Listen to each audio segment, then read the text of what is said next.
And since childhood I lived in the city of York where everyone saw me as different because of my beauty, which brought me more problems than good. My life began to change when people's looks turned from admiration to accusation, and from attention to unexpected harm. My name is Margaret. I was born in a small city called York in northern England. I lived with my mother Helen and my father George. Since my childhood, everyone who saw me said that I was unusually beautiful. My hair was long and blonde, my eyes were blue, and my skin was very fair. My mother always told me, "Your beauty will be either a blessing or a curse, and no one knows which one it will be." In my primary school, I began to notice that teachers treated me differently. Some of them were very kind to me, and others were harsh. The girls in my class were jealous of me. There was a girl named Edith who hated me very much. One day, she stole my bag and threw my books into the toilet. When I complained to the principal, she said, "Maybe you did that yourself to get attention." When I turned 14 years old, men in the neighborhood started looking at me in an uncomfortable way. In the area where we lived, there were strict social habits. Beautiful girls were often exposed to bad talk and rumors. People used to say that a beautiful girl must have bad morals. My mother prevented me from going out alone. I did not attend school parties like other girls. At the age of 16, the first shocking incident in my life happened. We were celebrating my friend Ruth's birthday at her house. There were boys older than us by 2 or 3 years. They drank alcohol, and that was normal in our society. One of the boys named Alfred came very close to me. He tried to grab my hand by force. I refused and moved away. A few days later, a rumor spread in the school that I had a relationship with him. That was not true, but everyone believed the rumor. Because of that rumor, the school suspended me for 2 weeks. My father became very angry. He hit me for the first time in my life. He said, "You brought shame to the family." I tried to explain to him, but he did not listen. My mother cried, but she did not defend me. After that, my life became harder. In our community, reputation was very important. No one wanted to be my friend anymore.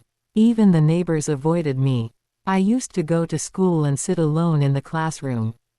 During breaks, I stayed in the library. When I turned 18 years old, I decided to leave home. I traveled to the city of Manchester. There, I found a job in a small restaurant.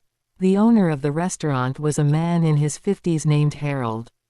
At first, he treated me kindly. He gave me a small room above the restaurant to live in. I worked 12 hours a day.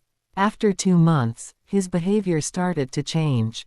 He began entering my room without permission.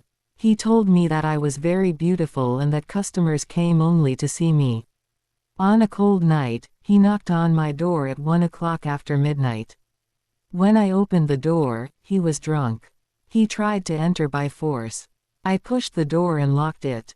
The next day, he fired me from the job. I found myself on the street without money. I had no friends or relatives in the city. I spent 2 days sleeping in the train station. During that period, I met a woman named Dorothy.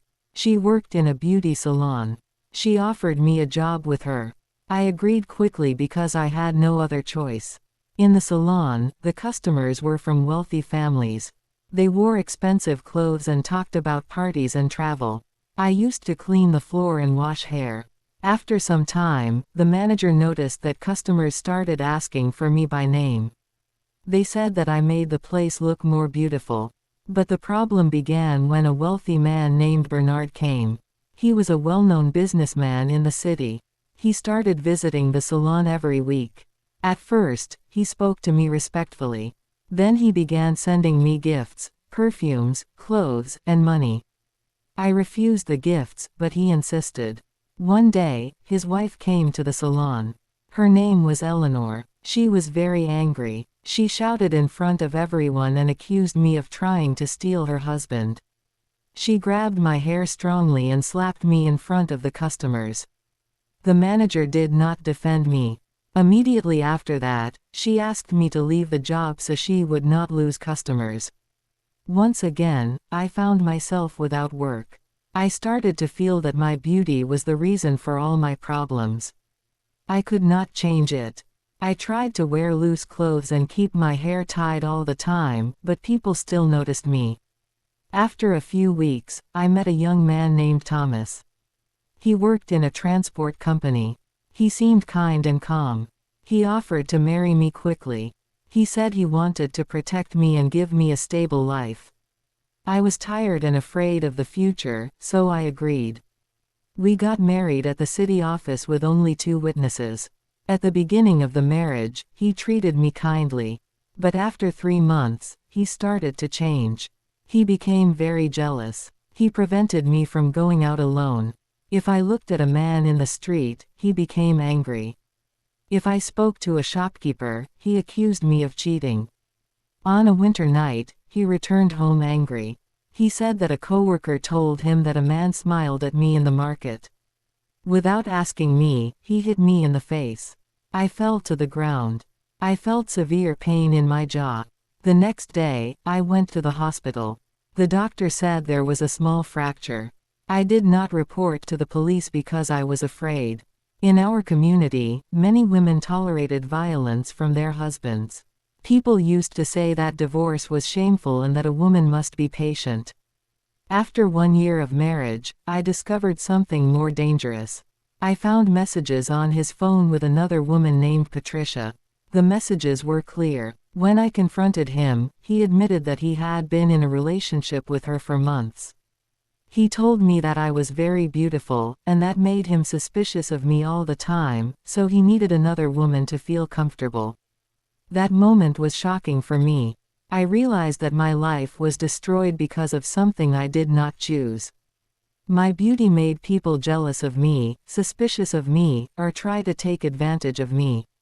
I decided to leave the house. I packed my clothes and left early in the morning. I took only a small bag and some money. I went to another city called Liverpool.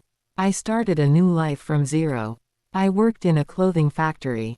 The work was hard, but the manager was strict and fair. He did not care about my appearance or my beauty.